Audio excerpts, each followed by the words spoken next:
the OECD has predicted that Canada will have the worst growth prospects of the major industrial societies for the next 4 decades. Please excuse the elevated voice, but good God. The worst? And for 4 decades? I believe that the federal Liberals have run the most incompetent administration in Canadian history. That they have not yet done all the terrible damage that they are going to do.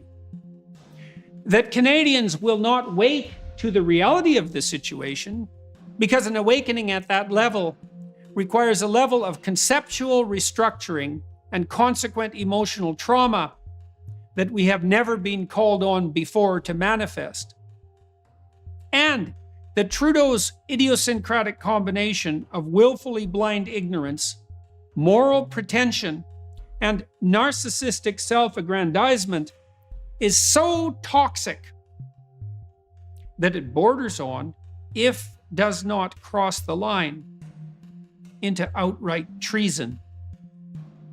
And the situation with Singh might, if anything, be worse.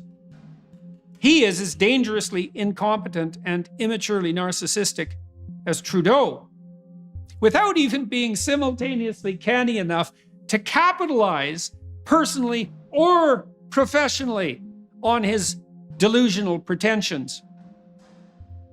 Trudeau's government has been racked by scandals, each one severe enough to justify the dissolution of Parliament under normal conditions, so numerous that it is almost impossible to recover from the shock of the presently revealed misbehavior quick enough to process the next.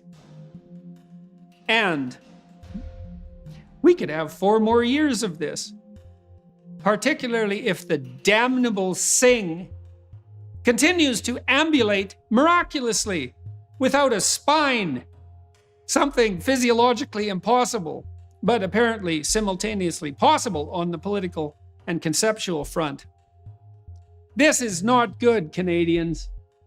We not only look like fools to our great American allies and internationally, and the particularly self-righteous fools that only Canadians can be, we are actually being fools, led by the king of fools. And we're going to pay for it.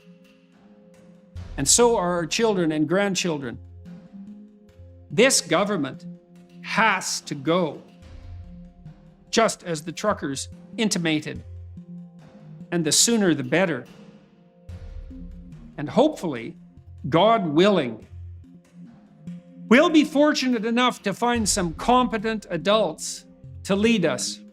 Can you shake off the mob-generated guilt and consequent moral timidity that has so effectively hamstrung opponents of the pretentious idiot leftist radicals for the last 15 or 40 years, and stand forthrightly for traditional values of family, economy, culture, and indeed environment?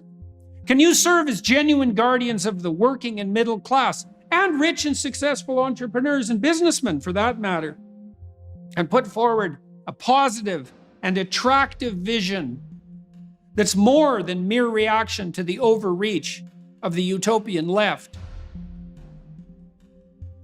Conservatives, can you withstand the temptation to destroy your party with internal squabbles, or to settle in September for a candidate that displeases no one but fails to truly satisfy anyone, as you have done much too often in the past? Rough times are coming. What with the cascading consequences of energy shortage, supply chain disruption, war in Ukraine, energy, and last but by no means least, severe and looming food and fertilizer shortage. The Liberals and the NDP are gone, gone, gone, into the utopian clouds. I pray we have in Canada something in reserve that is better, although it is truly hard to see how anything different from what we have now could be worse.